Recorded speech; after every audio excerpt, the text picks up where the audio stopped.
बिस्मिल्लाहिर्रहमानिर्रहीम के साथ करती हूँ अपने व्लॉग का आगाज़। अस्सलाम वालेकुम, कैसे हैं आप सब। उम्मीद करती हूँ आप सब ठीक होंगे।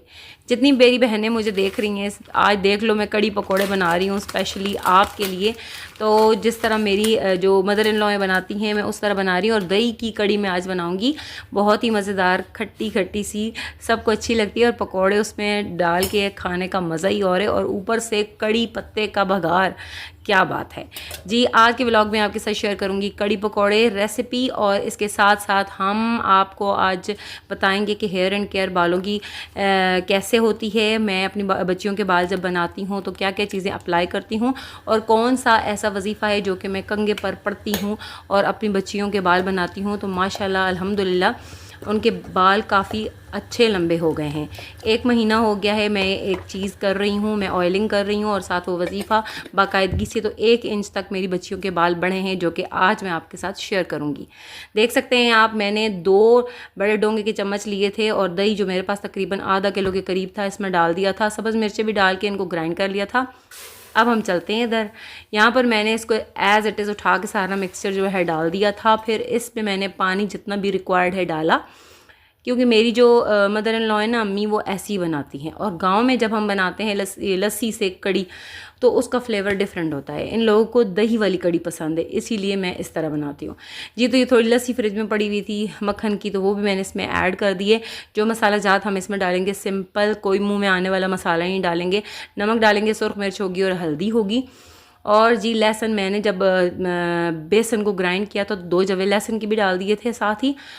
और जी ये अब पकता रहेगा और पक पक के पकता रहेगा। इतनी देर में मैं करूँगी ना, किचन में बर्तन धो लूँगी, किचन की और चीज़ें देख लूँगी, मसाला जात देख लूँगी, कुछ फिल करने होंगे वो देख लूँगी जी। इससे पहले कि मैं किचन के कामों में मसरूफ़ हो जाऊँ, आपको मैं बता दूँ कि 3 आयात सूरतुल लैल की ये जो सामने स्क्रीन पे नज़र आ रही हैं, ये जब भी आप बाल बनाएं तो आपने क्या करना है, जो कंघी ब्रश आप यूज़ करते हैं ना, आपने ये आयात 1 मरतबा पढ़नी है बिस्मिल्लाहिर्रहमानिर्रहीम के साथ, और ब्रश पर फूंक देनी और फिर कॉम करें।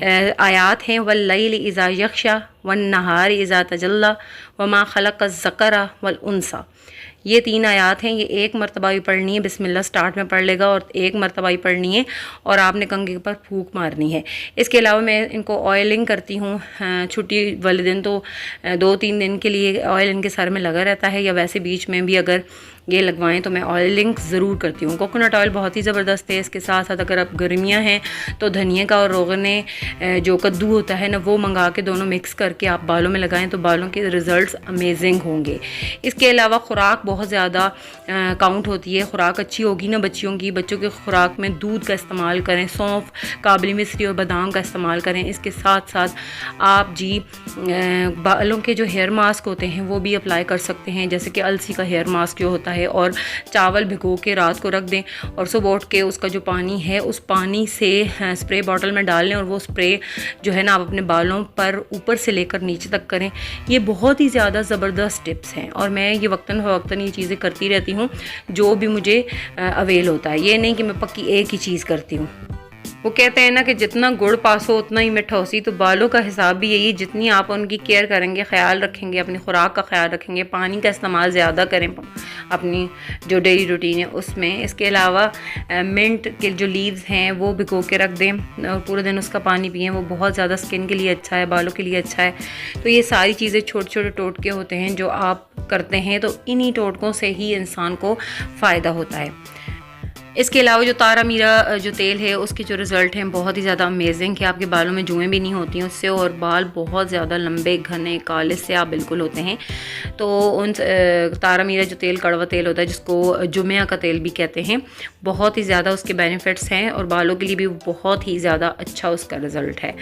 तो वैसे नॉर्मली तो मैं सरसों का तेल ही बच्चों को लगाती हूँ। इसके अलावा कोई और तेल अगर अवेलेबल हो, जैसे कोकोनट ऑयल है या कद्दू का तेल या धनिया का तेल, ये ठंडे होते हैं, गर्मियों में हमें ये यूज़ करने चाहिए। अच्छा जी, यहाँ तो मैं किचन में साथ साथ जो चीज़ें हैं ना, साथ साथ कड़ी बना रही हूँ, साथ साथ जो रीफ़िल करने हैं मसाले वो कर रही हूँ। अगर आप किचन में जब भी काम करें ना तो ये साथ साथ करते रहा करें, ताकि किचन का जो मैस है ना वो साथ साथ सिमटता रहता है। इस तरह थैले और जो शॉपर होते हैं ना उनमें ढेर पड़ा हुआ नहीं रह जाता।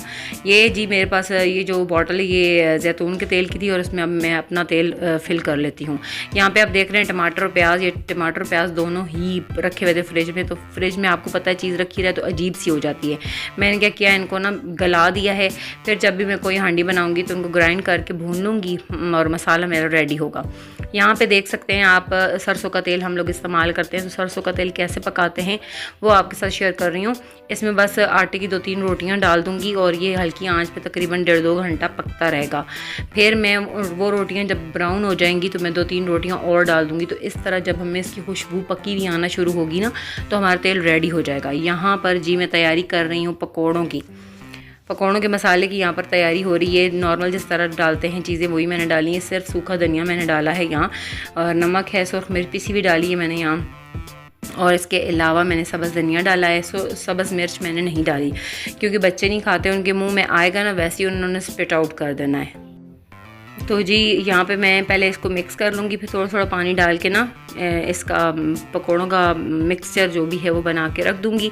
साथ साथ अपने और काम समेटती रहती हूँ, जैसे कि बर्तन वगैरह हो गए। आपको पता है बर्तन का भी अगर सैंक में ही हम डंप करते रहें तो सैंक बेचारा कहता है मेरे हाल पर रहम करो तुसी, जल्दी जल्दी धो भांडे ताकि मेरे उत्ते ही बोझ हटे।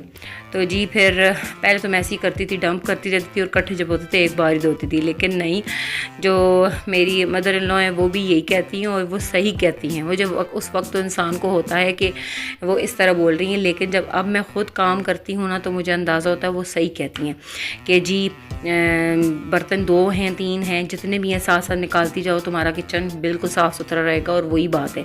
एक मुझे ना अम्मी की आटे वाली बात कभी बड़ा होता है। आटा जब भी हम निकालते हैं ना तो अक्सर लेडीज़ क्या करती हैं, आटा निकालती हैं तो ऐसे हाथों के निशान लगे हुए, पेड़े का निशान ऐसे उंगलियों का लगा हुआ उस तरह ही रह जाता है। तो मैं भी ऐसे ही रख देती थी। मैं अम्मी से कहती थी अम्मी कुछ भी नहीं होता, मैं तो ऊपर कैप लगा के रखती हूँ। अच्छा जब अम्मी नहीं है ना अब जब भी आटा रखती हूँ तो सही उसको लेवल करके ऊपर दोबारा से तेल या घी का ऐसे हाथ फेर के तो फिर रखती हूँ। तो मैंने अम्मी को एक दिन बोला था, मैंने कहा अम्मी आप कहती हैं तो उस वक्त तो मैंने ध्यान नहीं दिया, लेकिन अब मुझे पता चला आप क्यों कहती थी। क्योंकि आटा जो किनारों पे ऐसे लगा हुआ रह जाता है ना वो खुश्क हो जाता है, एक तो वो ज़ाया हो जाता है, दूसरा अगर वो रोटी में जाता है और रोटी पकती है तो अजीब सा ना रोटी में गुठली सी आ रही होती है। यहाँ देखिए माशाल्लाह अल्हम्दुलिल्लाह मैं यहाँ पर बघार दे रही हूँ जी अपनी कड़ी को। और कड़ी में कड़ी पत्ता हो तो वाह क्या ही बात है, बहुत ही मज़े की बनी थी। मैंने थोड़ी सी बनाई थी, इतनी बनाई नहीं थी, इतनी बनाई थी कि मतलब एक दिन ही हमने खाई थी। वैसे तो हम बनाते हैं तो पूरा बड़ा पतीला भर के बनाते हैं, एक दिन क्या पूरा हफ्ता खाते रहेंगे इतनी फेवरेट है हमारी। तो जी यहाँ पर कड़ी तैयार है, बस थोड़ा इंतज़ार है किसने किसने खानी है आवन जो। तो जी उम्मीद करती हूँ आज के व्लॉग से आपने कुछ सीखा होगा, कुछ लर्न किया होगा। बालों का जो वजीफ़ा मैंने बताया वो लाजमी करना है, 1 मंथ ट्राई करें, इंशाल्लाह आपको रिज़ल्ट मिलेगा। अपनी फैमिली का बहुत ज़्यादा ख्याल रखना।